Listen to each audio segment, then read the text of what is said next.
My rear shoulder has become my front shoulder. My chin is tucked behind it to build my defense into my offense. I'm striking underneath my opponent's chin with my two large knuckles, or I may choose to strike to the body. It's the same punch mechanically, except for the very end, where I choose to bring the uppercut out on a straight line or bring it up on a sharper angle. We're gonna go back and do this slowly for an 8 count. Stay with me. Hands up, take your time. You don't have to use speed and power when you first start training. We're just going through technique right now. My count, 1, 2, 3, 4, make sure you're really twisting. 5, 6, 7, 8, and relax. At home, I want you to make sure you're twisting. A lot of people, when they first start doing any rear punch, they stop it short. You may throw an uppercut here. You may throw you straight this way. Keep your weight back, twist into it, thrusting one shoulder forward, pulling the other shoulder back. With me, let's go at a slightly faster pace. Hands up, make sure there's 60% of the weight on the back leg. That's your leverage. Let's begin. 1, 2, 3, 4, 5, 6, 7, 8, and relax. We're gonna do a few more times now. You're gonna keep punching on your own as Kelly and Tim punch, and keep an eye on me as I correct them. We're gonna point out what they're doing wrong and what they're doing right. You guys can work. Tim's working the body and the head, as you notice. Tim, you could twist a little bit more. With that, there you go, with that back leg is twisting more now. That's what I want to see. Total rotation. Make sure as you're thrusting this side forward, when this arm pulls back, it's stuck to your cheekbone. A lot of times people have a tendency to pull their hand back to here. You want it up a little bit higher. When your hands are up by your cheekbones, if they drop slightly, it's okay because they're still covering your jaw. But if they're always here and they drop, then your jaw is exposed. Getting clocked on the jaw rattles your brain harder than any other area of being struck on the head, and that's how you get knocked out. Tim, make sure you bring your back foot all the way perpendicular, L shape, that's it. Push against the floor. You're sitting down on your back leg because that is your leverage, and your leverage will give you more power. Let's watch Kelly now. Kelly needs to turn that back foot more and push down against the floor as you twist. Push down more. Good. Keep working. Pull this shoulder back a little bit more, but don't lean back. Right now you're kind of pulling back a little bit right. You always have to keep a slight crunch in your abdomen. In your fighting stance, even though you're sitting down on the back leg, you're not leaning back. You're actually crunched in here just a little bit. Keep working, guys. Excellent. Keep this hand up a little bit more and relax. Now, if you have a target pad at home or a freestanding bag or a heavy bag, we're gonna practice striking with the rear uppercut on a target. If you don't have one, that's okay. You're gonna keep practicing in the air. You're gonna follow along with us. Remember, the more we practice, the more repetition, the better you'll get this.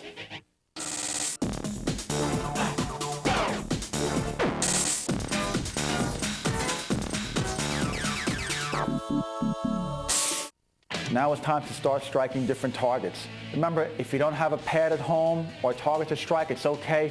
You'll continue doing the same drill in the air. Tim's gonna come forward. Come on, Tim. He's gonna strike this pad with me, and Kelly will go over to Bob and work on Bob's midsection. In your fighting stance, you're both gonna work at my count now. Each time I count, Tim's gonna strike at this pad. You're gonna act like it's someone's chin, try to pick it up. You're gonna set them up for a knockout punch. To my count, make sure you're twisting into every punch. Really pay special attention to your form. You're twisting, you're driving against the floor. Ready? Hands up. 1. Excellent. 2. 3. The last 2 punches, Tim dropped his lead hand. You gotta keep this hand up on the side of your face. Let's go again. 1. Excellent, much better. 2. 3. 4. Make sure once in a while at home, as you're doing this, touch your cheekbone. Let yourself know where your hand is. Make sure it's not down here as you're throwing the punch. Continue. Ready. 5, 6, 7, 8. Let's go again. A little faster, a little harder. Get a little looser now. You always want to stay loose when you're doing this. Stay loose and relaxed. That's right, relax. 1, 2, 3, 4, 5, 6, 7, 8. You want to make sure you're always twisting into these punches. Watch how Tim's shoulder is thrusting forward and his opposite shoulder pulls back. When you're twisting, your rear foot has to push against the floor as if you were smushing a bug. But don't smush any bugs unless they can sting you. Keep it going. Work, work, work. A little more power now. Snap it now. Excellent. Make sure when you're going faster at home and harder at home, you're paying attention to good form, good technique. Whenever I say go faster or go harder, that means based on your own technique, your own comfort zone. You don't want to go too fast or too hard where you lose sight of what you're actually trying to accomplish here, proper form. And relax. At home, you're going to keep doing this. You may do this for 1 minute, 2 minutes, 3 minutes, depending on your fitness level. Tim and I might do drills like this 6 rounds, 8 rounds, plus sparring, plus striking bob or different heavy bags. For you, because you may just be beginning, you have to start out slowly, ease into it. You're going to determine how long you're going to go for. Next, we're going to work on the lead uppercut.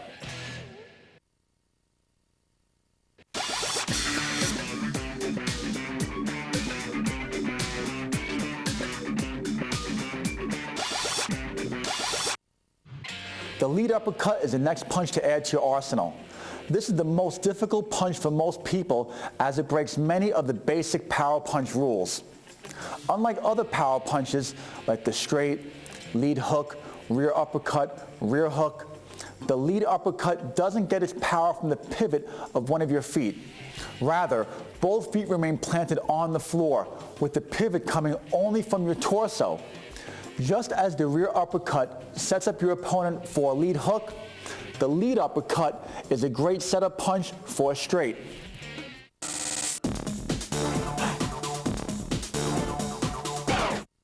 The next punch we're going to review is punch number 5, the lead uppercut.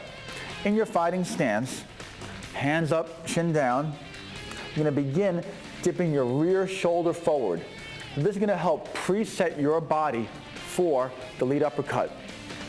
You dip your shoulder forward, your weight will shift slightly to the front leg.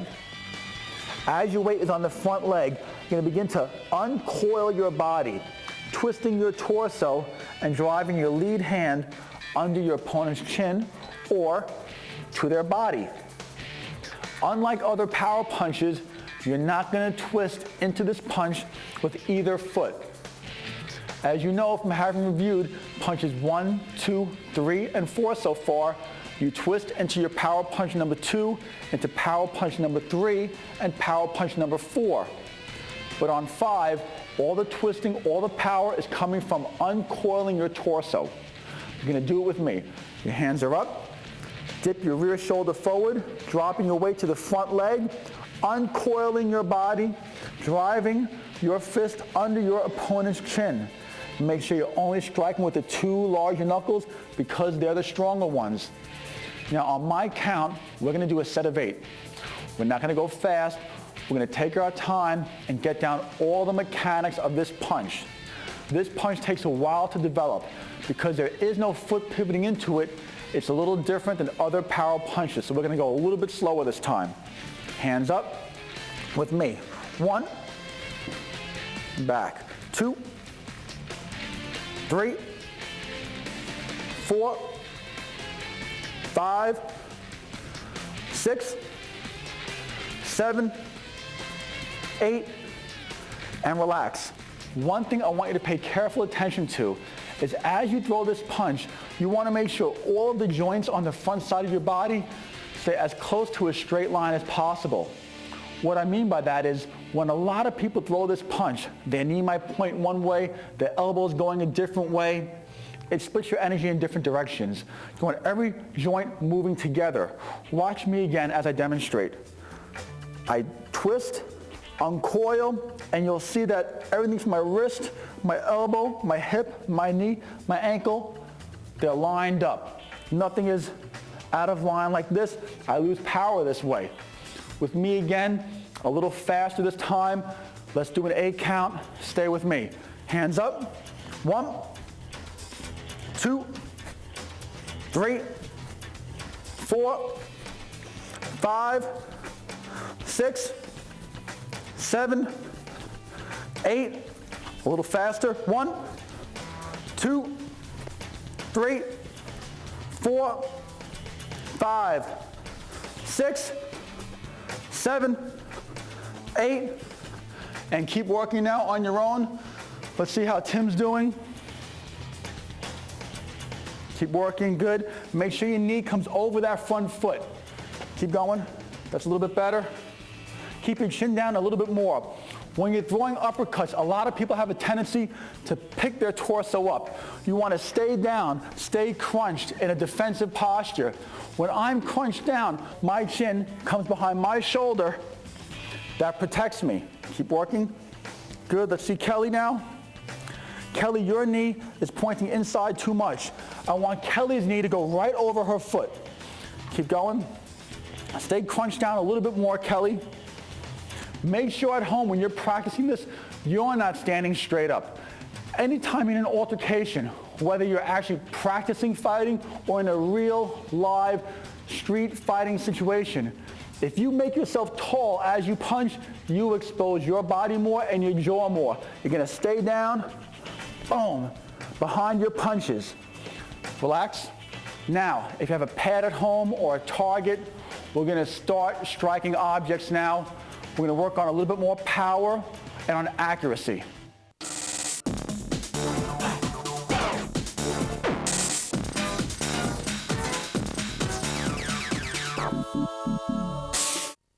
This time, I'm going to have Kelly step forward. Kelly, she's going to work her uppercut on my focus pad, and Tim's going to work with Bob.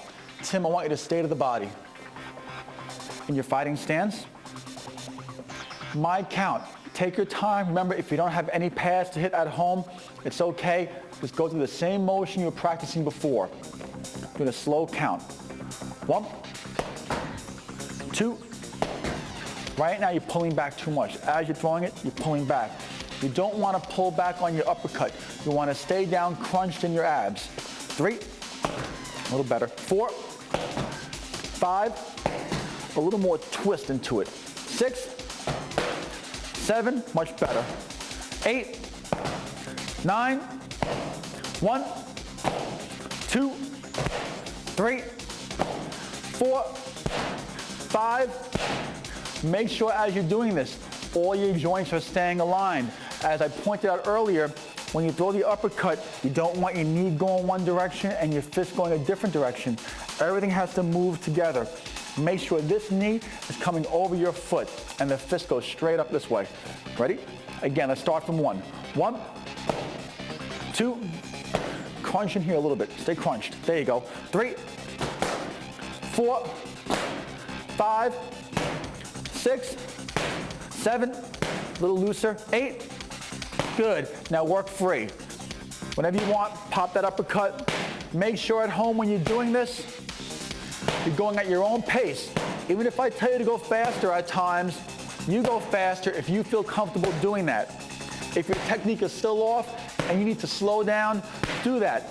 The number one thing we're focusing on is proper form, proper technique. As you work out consistently, you'll build up more endurance, your form will improve, and you will get stronger. Keep working. Let's go, a little stronger, a few more. And relax, very good. As we move forward now, we're going to work on our final punch in the series. Punch number 6, the rear hook.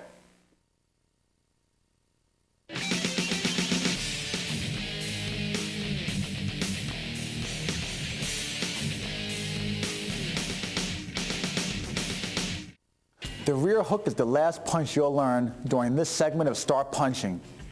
It's mechanically similar to the lead hook, but it comes from the opposite side. The great benefit of this punch is that it can be used from a range at which most people would prefer to wrestle or grab you. This makes the rear hook an unexpected tool to use against your opponent. The rear hook is also a great follow-up punch for a series of uppercuts to your opponent's body. As you unleash a series of uppercuts, your opponent's normal reaction will be to bring their guard close together, exposing their jaw. As their jaw is now exposed, taking one direct hit could mean good night. The next punch we're going over is the rear hook. This is a very powerful punch because it involves twisting your entire body to generate power into it. It's similar to the lead hook, which comes from the lead side, twisting your body, only this time the opposite side is coming forward and the hook comes through. Mechanically, the punch is similar because my arm's at a right angle, I twist my body. But strategically, it's a little different. You have to be very close to land this punch. Usually it's going to follow a series of uppercuts to the body that would hopefully bring your opponent's guard in. And you can very often follow with a nice, strong rear hook. You're going to do it with me. I want you to think about the same pivot you used on punches 2 and 4. 2 was the straight, 4 was the rear uppercut. Remember this pivot, feel this motion. That's the same motion into punch number 6, the rear hook. You're going to start with me, take your time. We'll do this slow and methodical. 1, 2, make sure you're pushing against the floor as you twist. 3, 4, 5, 6, 7, 8, and relax. I want you to remember, whenever you're close enough to land any hook, whether it's the lead hook or the rear hook or an uppercut, that means you're definitely in range to be hit. So no matter what, you have to keep the hand that's not throwing the punch up and on the side of your face. Again with me, let's go for a count of 8 again, this time a little faster. Watch your own guard. Remember, your defense and the offense are intertwined. Hands up. 1, 2, 3, 4, 5, 6, 7, 8. Tim and Kelly, I want you to punch freely now. Let's see what they're doing right, and we'll see if they're doing anything wrong. Very good. Excellent. Tim has a very nice pivot right now. He's keeping his front hand up, which is excellent. He knows he's in firing range to hit or be hit, so he's thinking about his defense as well as his strike. Work that body head again, Tim. That was nice. Body, head.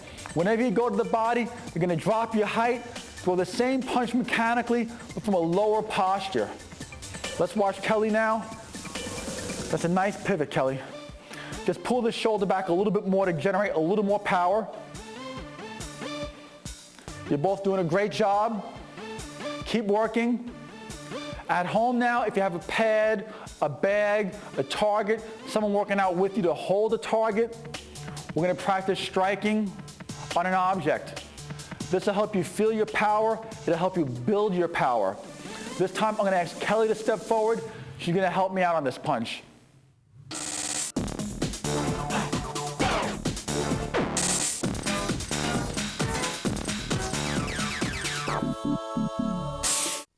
I'm here with Kelly now. To my count, she's going to execute her rear hook. Tim's going to work on Bob. He's going to stay with a body shot now to Bob's ribs. My count. Act like you're hitting the side of someone's jaw. Ready? Hands up. Loosen up a little bit. 1, 2, 3, 4. I want you to press down against the floor a little bit more. Twist a little bit more. Always remember, when you're twisting into these punches, you push against the floor, not off the floor. Let's start over. 1, 2, 3, 4.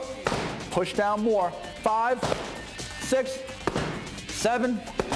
Hands are up. Make sure your hands are up. 8. Again, 1, 2, 3, 4, 5, 6, 7, 8. On your own, I want you both to punch freely at your own pace. At home, do the same thing. If you feel energized, pick up the pace, go a little faster now. If not, slow it down or just watch. Let's work. Good, stay strong, keep a good pop.